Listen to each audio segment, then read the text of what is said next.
Hey up lads and lasses, Danfire here, back again with some more GR2 content for you today. So there's been an update and we're going to go through that, so we'll have a look at the patch notes in a second. And yeah, just so you know, if I'm a little bit red, it's because I did the very typical British thing of, it's cold outside but the sun's out, so you go out without any sunscreen or anything on and then just end up bright red and burning. Yeah, it's a good weekend though. So, we have the Lucky Wheel event, so that's going to swap out for the last event. Lucky Wheel it's not too bad. It's sort of in the medium tier for rewards that you need to pay for, because all the events you need to pay for in the end. But if you do save up your currency, and that's your sort of goal, is save up currency, spend it on single events, this is one of the better ones to try and do that on. We are going to get the Immortal Carrier and the T-Nukes. The T-Nukes turns into the Dustmaker. It's a very powerful... yeah, it's probably one of the better tacticals. I do recommend trying to grab T-Nukes and turn them into Dustmakers. Even the purple version's good enough. It's better just because of the effect it has. We'll go more into it a little bit later. We are also getting the SSR Captains Marshall Davico and SR made Janice in the Probot. And your last currency can be recycled. I can't remember which one Davico and Janice are, so we'll have a look at those as well. So, interesting, we get the Immortal again. I think that was the event before last.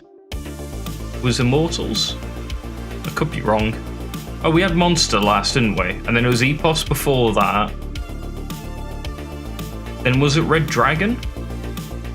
Might have been Red Dragon. So, let's have a look at this Lucky Wheel event. It's the first time I've logged in today because I've been busy with work, unfortunately. So, ignore all the exclamation marks just everywhere. Lucky Wheel. So, yeah. The Immortal Combox, is it still the Fell Hunter or something? Church over here. Well, that was it. It should have been the Fell Hunter on the last Red Dragon one it was, or something like that. Not the Church, but okay. I see a Tiger Shock Torp. Is the T-Nukes? T-Nukes down there. So basically, do stuff and you get a roll, and that's about it for this event. Reward-wise, Tiger Shock torpedoes. After some testing by a viewer, he actually came to the conclusion that Trials breaks this weapon entirely. Just ignore Trials for this. Number-wise, Tiger Shocks on average have better damage output than the anti-ships, with the Nano still being probably top in spot for consistency. So it's potentially better to run these Tiger Shark torpedoes instead of anti-ships. I'm building a couple at the moment to test on my Epos to make sure this is the case. But I will let you guys know when I've finished that off and tested it properly. Immortal's really good carrier.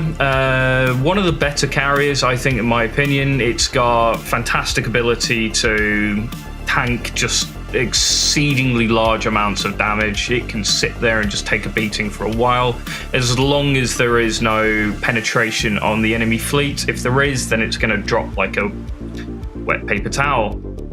So it's also good because it's not a UAV carrier, and UAVs do have a lower damage output than everything else in the game at the moment. But it is more set up towards laser output damage, and I ran snaking cannons on mine because they're just good. Empty rail guns would probably be a good bet for it as well. Mid-core optional box, one orange, yeah, it's pretty good for free-to-play players, but it's on the top line, so you're probably never going to get it. Cruiser. We've got the Church. Shield module box are always nice. Nice gift boxes are quite nice if you're trying to max out some captains. And the typical energy, ST, Kryptons, etc. In the extra rewards on 5 rolls, we got 5 Tiger Shark comms, 10 Church comms and a nice gift box, 15 Church comms and some pre-shaped crystal boxes, Immortal 20 comms and shaped metal, and the T-Nukes. And yeah, again, these are...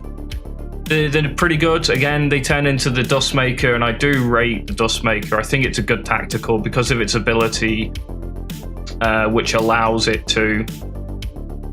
I just thought it didn't fire for a second there. Which allows it to leave this cloud of dust particles, which reduces the range on the enemy ships, meaning they have to get closer to you. Very useful for if you're running a short-range fleet. You can get the enemy to come to you as you're approaching them, decreasing the amount of time that you're off target and getting your guns on target sooner. With this, we're also getting the Merchant Pirates. So in here, we are getting treasure compasses. If you want to try and max out this event, these are what you're going to be buying on a daily basis. This will help push you forward and try and get you towards the end results a little bit quicker. Then the typical blues are star coins, development accelerator, appreciate crystal boxes, commander stamina boxes. If you're still leveling, buy every single one of those commander stamina boxes. It will help you out. Lunar Eclipse, one of the better UAVs. This is the one that increases the EM resistance by 15%. It's one of the better ones because its damage output's quite good. It's slightly better than a Shadows, I believe. The negative resistances is kind of mute. The way it's calculated doesn't favor it at all, unfortunately. Krypton Keys, always nice. Recruitment, always nice. Subsystem converters, quite useful as well. And pre-R&D mats. The fact that these are limited in the event only kind of sucks a bit because they only give the tier 1 of the R&D materials, and yeah, they're not particularly great.